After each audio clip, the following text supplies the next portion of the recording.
Bonjour, dans cette vidéo, je te propose de revoir tout le cours sur le chapitre des fonctions affines. L'objet de cette séquence est de te rappeler et de t'expliquer les éléments les plus importants de ce chapitre. Plus précisément, on verra les différents types de fonctions affines, comment elles sont représentées graphiquement, la notion de coefficient directeur, d'ordonnée à l'origine et la propriété des accroissements. Pour préparer un contrôle ou un examen, il te faudra également t'entraîner sur des exercices. Je te conseille donc de cliquer sur le lien qui te mènera vers d'autres vidéos proposant de nombreux exercices sur le thème des fonctions affines. On peut commencer. Alors, une fonction affine, comme son nom l'indique, est une fonction. Donc je t'invite, si tu ne l'as pas fait ou si ça te pose des difficultés, à visualiser la vidéo précédente qui traite des généralités sur les fonctions. S'il n'y a pas de problème, tu peux continuer bien évidemment. Une fonction affine, on le voit ici, a une forme particulière. C'est une fonction bien particulière qui s'écrit sous la forme f de x égale ax plus b.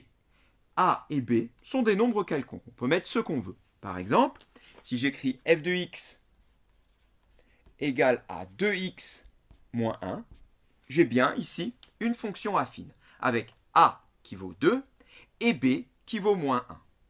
Je peux mettre n'importe quoi ici à la place de a et de b. Je peux même mettre une fraction si je veux. Donc là, je peux écrire 4 cinquièmes. C'est également une fonction affine avec b qui vaut moins 4 cinquièmes cette fois-ci. Par contre, ici, je dois avoir x et rien d'autre. Si là, j'ai x au carré, par exemple, là, ce n'est pas une fonction affine. Hein. Une fonction affine, c'est du a fois x tout court. Mais il existe des fonctions affines particulières. Une première s'appelle la fonction linéaire. Quelle est sa particularité? Eh bien, c'est que b est égal à 0. On le voit ici, g de x égale ax, plus rien. b vaut 0. ax tout court. Bien, si je prends g de x égale à 3x, j'ai là bien une fonction linéaire. Une fonction linéaire est une fonction affine particulière. Donc, ces deux fonctions sont des fonctions affines. Par contre, seule la deuxième est linéaire, puisqu'il n'y a pas ici de terme en b. Et un deuxième type de fonction affine particulière, ce sont les fonctions constantes. Eh bien, comme leur nom l'indique, elles sont constantes. Elles ne varient pas. Elles restent toujours égales à la même valeur. C'est pour ça qu'on le voit ici, h de x égale à b. C'est toujours b. Ça ne varie pas puisqu'il n'y a pas de x dans l'expression, donc ça ne peut pas varier. Par exemple, si je prends h de x égale à 4, j'ai là une fonction constante. Quelle que soit la valeur de x, j'obtiendrai toujours 4. Si x vaut 10, ça me donne 4. Si x vaut 1, ça me donne 4. Si x vaut 1 milliard, ça me donne 4. C'est une fonction constante. Voilà donc le vocabulaire sur les fonctions affines, avec de façon générale une fonction affine qui s'écrit sous la forme ax plus b.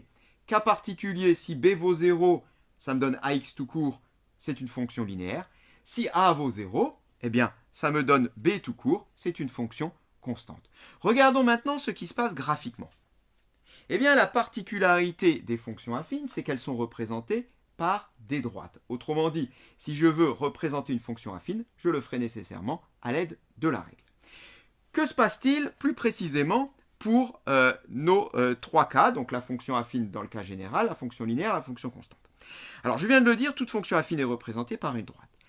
Par contre, une fonction linéaire est représentée par une droite, bien sûr, puisqu'elle est affine, mais une droite particulière, puisque cette droite passe par l'origine de notre repère. Forcément, si elle est linéaire, eh bien, tu dois faire passer ta représentation graphique de ta fonction linéaire par l'origine de notre repère. Et pour une fonction constante, eh bien une fonction constante, comme je l'ai dit avant, elle est constante, donc elle est représentée par une droite, bien sûr, mais une droite, comme je suis en train de le montrer là, qui sera parallèle à l'axe des abscisses. Comme elle ne varie pas, eh bien forcément, on restera toujours parallèle à l'axe des abscisses. Voilà les trois cas. Regardons un peu plus en détail sur un exemple pour arriver tout doucement à ce qui s'appelle l'équation de droite. Alors, on considère D, la représentation graphique de la fonction affine f de x égale x moins 1. Alors D comme droite, on est bien d'accord que f est une fonction affine avec a qui vaut 1, ici c'est comme si j'avais un 1, et b qui vaut moins 1. À partir de là, la représentation graphique est une droite, on vient de le dire, c'est pour ça que je l'ai appelé D. Alors si je prends par exemple x égale à 3, qu'est-ce qui va se passer? Bien, si x égale à 3, du coup, je peux calculer f de x. C'est-à-dire, vu que c'est x qui vaut 3, c'est f de 3. Hein. F de 3. Bien, f de 3, ça me donne quoi? Je remplace là-dedans x par 3, ça me fait 3 moins 1. 3 moins 1, donc, qui vaut 2. Donc, si x vaut 3, f me renvoie 2. Bien, par rapport à ce qu'on sait sur les représentations graphiques de fonctions, ça veut dire que le point de coordonnées 3, 2 appartient à la représentation graphique. Bien, on le voit bien là, ici, je l'ai nommé A, ce point. Le point de coordonnées 3, 2 est bien sur la droite. Le point A de coordonnées 3, 2 appartient à la droite. J'ai mis en couleur ici, donc x égale à 3. Et ici, donc l'image 2, que je vais appeler y maintenant. Hein. Donc y est égal à 2. Alors, de façon générale, je vais maintenant prendre un point M de coordonnées xy qui appartient également à la droite. Alors, j'ai un point M, donc de coordonnées xy, qui appartient à D.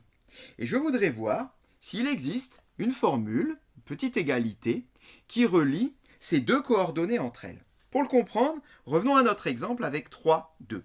On a vu ici que 3 moins 1, finalement, était égal à 2. Je vais l'écrire en dessous.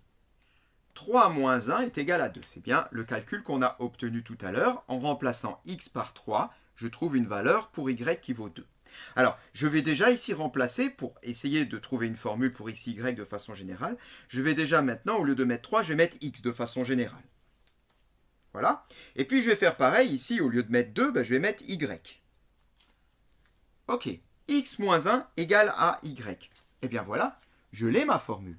Voilà une formule qui relie nos deux coordonnées x et y. Sauf que d'habitude, on n'écrit pas dans ce sens-là, on n'écrit pas x moins 1 égale à y, mais on l'écrit dans l'autre sens, y égale x moins 1. Ce qui ne change rien, on met simplement le y devant. Eh bien, on dira que si le point M de coordonnées xy appartient à D, les coordonnées xy du point M vérifient y égale x moins 1. Ceci est une équation, on appellera cela plus tard une équation de droite. Et à partir de là, on peut écrire dans le cas général que si on a une fonction f qui s'écrit f de x égale ax plus b, donc une fonction affine, qui est représentée dans un repère par une droite D, dans ce cas-là, les coordonnées xy d'un point M qui appartient à la droite D doivent vérifier y égale ax plus b. C'est exactement ce qu'on avait là. Y égale ax plus b avec a qui vaut 1 et b qui vaut moins 1. Là, on a la propriété dans le cas général. Alors, passons à nos deux paramètres qui s'appellent le coefficient directeur et l'ordonnée à l'origine. Ceux-là, on va le voir, ont une grande utilité graphiquement. Mais déjà, essayons de comprendre par rapport à l'expression de notre fonction f ce qu'il signifie. Eh bien, tout est dit ici. Si tu as une droite D qui représente donc une fonction affine f, qui s'écrit sous la forme f de x égale ax plus b, eh bien le A dont on parle depuis le début de cette séquence, c'est le coefficient directeur. Et le B, eh bien le B, c'est l'ordonnée à l'origine. Mais bon, jusque-là, c'est finalement que du vocabulaire. Qu'est-ce que cela signifie graphiquement que A est le coefficient directeur et B l'ordonnée à l'origine? Bien, pour le comprendre, il faut un exemple. Et regardons ici, on a représenté une fonction f par une droite D. Et donc cette fonction f s'écrit nécessairement sous la forme f de x égale quelque chose x plus quelque chose, notre ax plus b. On va commencer par déterminer le b, donc par déterminer ce qui s'appelle l'ordonnée à l'origine, parce que c'est le plus simple des deux. C'est même d'ailleurs très très simple, tu vas voir. Pour cela, il suffit de regarder sur l'axe des ordonnées où c'est que la droite, elle coupe l'axe. Eh bien, on le voit ici, elle coupe l'axe des ordonnées en moins 2. Bien, c'est fini. On vient déjà de déterminer ici notre B, notre ordonnée à l'origine. Sur l'axe des ordonnées, à l'origine, puisque c'est sur l'axe des ordonnées, ça veut dire que x égale à 0, eh bien, on a ainsi déterminé B. Alors, on ne va pas laisser plus moins 2, bien sûr, on va écrire moins 2 tout court. Donc, notre fonction f s'écrit f de x égale quelque chose x moins 2, grâce à l'ordonnée à l'origine. Pour trouver le A, bien sûr, il va falloir utiliser ce qu'on appelle le coefficient directeur. Coefficient directeur qui nous donne en fait la direction de la droite. Eh bien oui, parce que des droites qui passent par moins 2 sur l'axe des ordonnées, j'en ai en fait tout plein. Hein, on le voit ici. Si je fais varier ma droite, eh bien j'ai plein d'autres possibilités de droites qui passent par moins 2 et qui ont donc moins 2 comme ordonnée à l'origine. Mais une droite D, j'en ai qu'une seule, celle que j'avais au départ. Alors, qu'est-ce qui fait que le coefficient directeur définit la droite D? Eh bien, c'est sa direction, puisque là, la direction de ma droite D, elle est unique. Passant par moins 2, j'ai donc qu'une seule solution. Le coefficient directeur, c'est en fait ce qu'on appelle également la pente de la droite. On le voit bien par rapport à ce que j'ai dit tout à l'heure, j'ai fait varier la pente. Là, elle est très pentue, là, pas trop. Eh bien, le coefficient directeur va nous donner la pente. Et pour le déterminer, ce coefficient directeur, il faudrait imaginer 2 points sur la droite, si possible 2 points qui ont comme différence en abscisse 1. Donc là, j'ai pris un point A qui a pour abscisse 1 et un point B qui a pour abscisse 2. Ce qui veut dire que de cette façon-là, bien, entre les deux abscisses, j'ai 1. Et qu'est-ce que je vais faire? Eh bien, je vais regarder quelle est leur différence en ordonnée. Et oui, parce que le coefficient directeur, en fait, on va le voir après, c'est le rapport de la différence sur les ordonnées et de la différence sur les abscisses pour 2 points de ma droite. Eh bien, je vois ici que si je fais une unité dans le sens des abscisses, eh bien, dans le sens des ordonnées, je dois faire 2 unités. Eh bien, terminé, ne tournons pas autour du pot, nous avons le coefficient directeur. Le coefficient directeur, il est de 2. f de x égale 2x moins 2, c'est l'expression de la fonction qui est représentée ici en vert. Avec 2 qui est donc le coefficient directeur.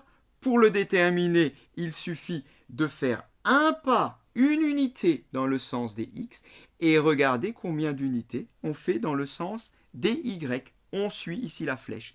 Le nombre d'unités qu'on va faire dans le sens des y va nous donner le coefficient directeur. L'ordonnée à l'origine, je le rappelle, c'est très simple. Il suffit de regarder sur l'axe des ordonnées où c'est que traverse la droite. Voyons un deuxième exemple pour bien s'assurer que tout est clair. J'ai tracé maintenant une deuxième droite, une droite D', et j'aimerais également ici donc déterminer son expression. Alors, je vais nommer G la fonction, et donc cette fonction s'écrit sous la forme G du x égale quelque chose x plus quelque chose. Ça, c'est le coefficient directeur, ça, c'est l'ordonnée à l'origine. Alors, pour l'ordonnée à l'origine, on va de nouveau commencer par ça. C'est très simple. Regardons sur l'axe des ordonnées où c'est que la droite traverse. Eh bien, elle traverse l'axe des ordonnées en moins 1, ce qui veut dire que ici, B vaut moins 1. Le A, coefficient directeur, eh bien, on va faire comme tout à l'heure. On va prendre 2 points sur la droite qui ont, si possible, pour différence sur les abscisses, une unité, ce qui va me ramener de cette façon-là à faire un petit chemin où je vais faire une unité dans le sens des abscisses. Donc je me mets sur la droite en A, je fais une unité dans le sens des abscisses, et ensuite je regarde combien d'unités il y a sur l'axe des ordonnées, la différence entre les ordonnées de mes 2 points. Pour cela, eh bien, on descend, et on voit ici, on descend de 0,5 unités. Mais attention, j'ai bien dit on descend. On le voit, la petite flèche bleue, elle va vers le bas, alors que l'axe des ordonnées, il va vers le haut. Je vais donc dans le sens opposé de l'axe des ordonnées. C'est pour ça que je n'ai pas écrit plus 0,5, mais cette fois-ci, moins 0,5, car je descends. Eh bien, moins 0,5 sera justement le coefficient directeur. Ce coefficient directeur est ici négatif. G de x égale moins 0,5x moins 1, et donc l'expression qui correspond à la droite D'. Alors pour finir, on va regarder dans plein de cas différents ce qui se passe quand on fait varier le coefficient directeur et l'ordonnée à l'origine. J'ai donc là une droite D et l'expression donc de la fonction qui lui est associée. Ici, pour l'instant, donc, l'ordonnée à l'origine, pardon, est égal à moins 2. On le voit bien. Donc, en haut, j'ai f de x égale à 2x moins 2. Je vais monter un peu et je vais faire monter ma droite de façon à m'arrêter à l'ordonnée à l'origine 1. On le voit, voilà. Donc, la droite est maintenant un peu plus haute sur mon repère. Et qu'est-ce que j'ai? J'ai une nouvelle expression, f de x égale à 2x plus 1. C'est normal. L'ordonnée à l'origine est 1. Je retrouve le plus b, le plus 1 de l'ordonnée à l'origine. Je continue, je monte encore un peu. Je m'arrête maintenant en 3. Ordonnée à l'origine égale à 3. Je retrouve plus 3. Et on voit à chaque fois qu'on trouve des droites qui sont parallèles. Je continue à faire bouger ici mon ordonnée à l'origine. Je trouve à chaque fois des droites qui sont parallèles. C'est normal, puisque je n'ai pas touché au coefficient directeur, donc je n'ai pas touché à la direction. Si je veux faire changer la direction de ma droite, ce n'est pas sur l'ordonnée qu'il faut que j'agisse, mais c'est sur le coefficient directeur. Eh bien, c'est ce qu'on va faire maintenant. Je vais me replacer en moins 2 et je vais faire varier le coefficient directeur. Et je vais maintenant prendre un coefficient directeur égal à 3. Eh bien, on le voit, la droite semble monter un peu plus vite. Et je vais prendre maintenant un coefficient directeur égal à 4. Ceci s'accentue encore. Et on voit que dans l'expression de la fonction, j'ai maintenant f de x égale à 4x moins 2. C'est normal, c'est le petit a qui se trouve ici. On a dit que c'est bien le coefficient directeur. Et que se passe-t-il maintenant si je fais varier mon a dans l'autre sens? Eh bien, je redescends. Tiens, a égale à 0. Droite parallèle à l'axe des abscisses. Fonction particulière, fonction constante. Et je continue, je descends avec maintenant moins 1. Et oui, moins 1, et j'ai maintenant une droite qui semble descendre, et descendre de plus en plus, avec maintenant un a qui vaut moins 2, puis un coefficient directeur égal à moins 3, etc., etc. Eh bien oui, on remarque que lorsque le coefficient directeur est négatif, si on parcourt la droite dans le sens des abscisses, eh bien on serait en train de descendre. On dira plus tard qu'on a une fonction décroissante. A l'inverse, lorsque le coefficient directeur est positif, j'ai remis ici donc un coefficient directeur positif, lorsqu'on parcourt la droite dans le sens des abscisses, eh bien on est en train de monter. On dira plus tard qu'on a une fonction croissante.